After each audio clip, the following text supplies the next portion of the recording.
नमस्कार सर्वांना. श्री स्वामी समर्थ. आपण सर्वजण स्वामींची कृपा शोधत असतो, पण प्रश्न असा असतो की ही कृपा मिळवायची कशी?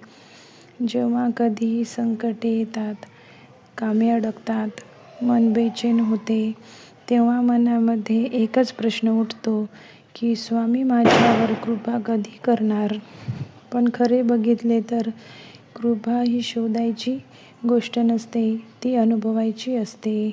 स्वामींची कृपा ही आपल्या रोजच्या वर्तनात, सवयीमध्ये लपलेली असते. म्हणूनच अशा काही सवयी असतात ज्या आपले मन शुद्ध ठेवतात, स्वामींची कृपा आपोआप आकर्षित करतात. आजच्या व्हिडिओमध्ये अशाच काही महत्त्वाच्या सवयीबद्दल जाणून घेणार आहोत. आपण आत्मसात केल्या तर स्वामींची कृपा आपोआप मिळणार. तर चला, त्या सवयी कोणत्या आहेत ते जाणून घेऊया. नामस्मरणाची सवय.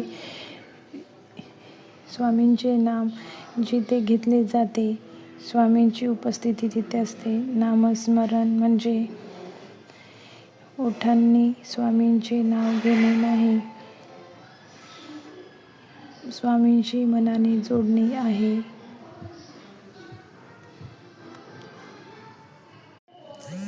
शब्दांपेक्षा भाव महत्त्वाचा असतो. त्यामुळे नाम घेताना असा भाव ठेवावा की स्वामी माझ्या जवळच आहेत. मन भटकले तरीही पुन्हा प्रेमाने नाम घ्यावे.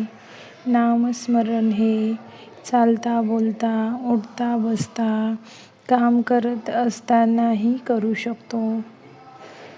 याशिवाय दररोज ठराविक वेळ काढून तुम्ही स्वामींसमोर बसून नामस्मरण करू शकता.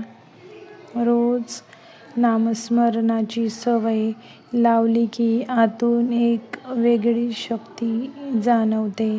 आपले मन हलके होते, आयुष्यामध्ये शांतता येते, राग, चिंता, भीती सगळे कमी होते.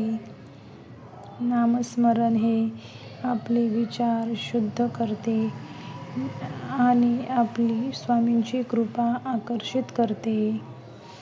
संपूर्ण विश्वासाने, सातत्याने आणि मनाने स्वामींचे नाम घ्यावे.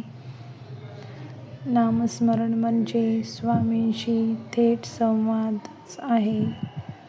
नामस्मरणाची सवय लावली की स्वामींची कृपा मागावी लागत नाही, तर ती आपोआप मिळते. म्हणूनच प्रत्येक जण स्वामी भक्ताने स्वामी नामस्मरणाची सवय आत्मसात करावी. सेवा करण्याची सवय. सेवा म्हणजे फक्त स्वामींची सेवा करणे नाही, तर स्वतःचा अहंकार विसरून इतरांच्या भल्यासाठीही काही करणे असते.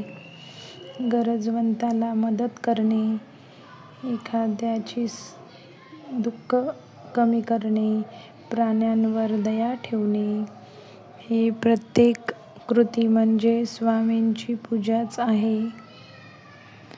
कोणतीही सेवा करताना अहंकार विसरावा, कारण जिथे मी केले असा भाव आला, तिथे कृपा थांबते. स्वामी ज्यांच्याकडून सेवा करून घेतात, तो आधीच त्यांच्या कृपेचा अधिकारी असतो. अशा प्रकारे सेवा केल्याने मन हलके राहते. ती सेवा आपल्याला अधिक नम्र बनवते.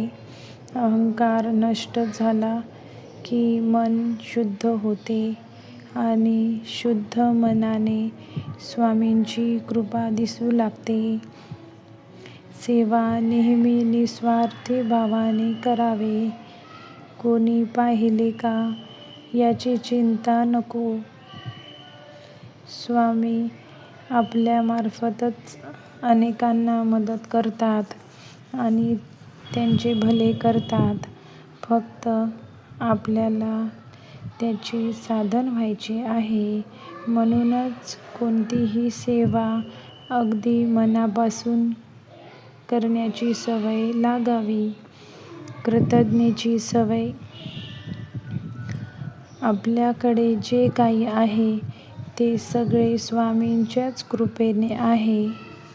पण माणूस नेहमी जे नाही त्याचे दुःख करत राहतो. कृतज्ञ राहणे सवय लावली की मनामध्ये समाधान आणि आनंद वाढतो. रोज स्वामींना धन्यवाद स्वामी असे म्हणावे. तुम्ही आहात म्हणून सगळे आहे अशी प्रार्थना करावी. हा भाव ठेवला की नकारात्मकता नाहीशी होते आणि सकारात्मक ऊर्जा निर्माण होते. कृतज्ञ मन म्हणजे स्वामींची कृपा आकर्षण करणारे मन असते. स्वामींचे स्मरण आणि आभार या दोन्ही गोष्टी आपले जीवन बदलतात. आपल्याकडे जे आहे त्याची जाणीव ठेवली, त्यासाठी कृतज्ञ राहिलो तर जीवनातील सगळ्या गोष्टी सहजच घडू लागतात. समर्पणाची सवय. स्वामींच्या मार्गावर चालणाऱ्याला सर्वात अगोदर शिकावे लागते समर्पण. योजना करतो, प्रयत्न करतो, पण शेवटी परिणाम आपल्या हाती नसून समर्पण म्हणजे स्वामींची इच्छा. स्वामींनी जे ठरवले आहे ते माझ्या हिताचे आहे असा विश्वास ठेवणे. कधी संकटे येतात, कामे अडकतात, पण मागे काहीतरी शिकवण लपलेली असते. जो प्रत्येक घटनेमध्ये स्वामींची इच्छा पाहतो तो कधीही अस्वस्थ राहत नाही. समर्पणाची सवय मनाला स्थिर करते, कृपेचा मार्ग खुला करते. काही गोष्टी अपेक्षेप्रमाणे घडत नाहीत, उशिरा घडतात.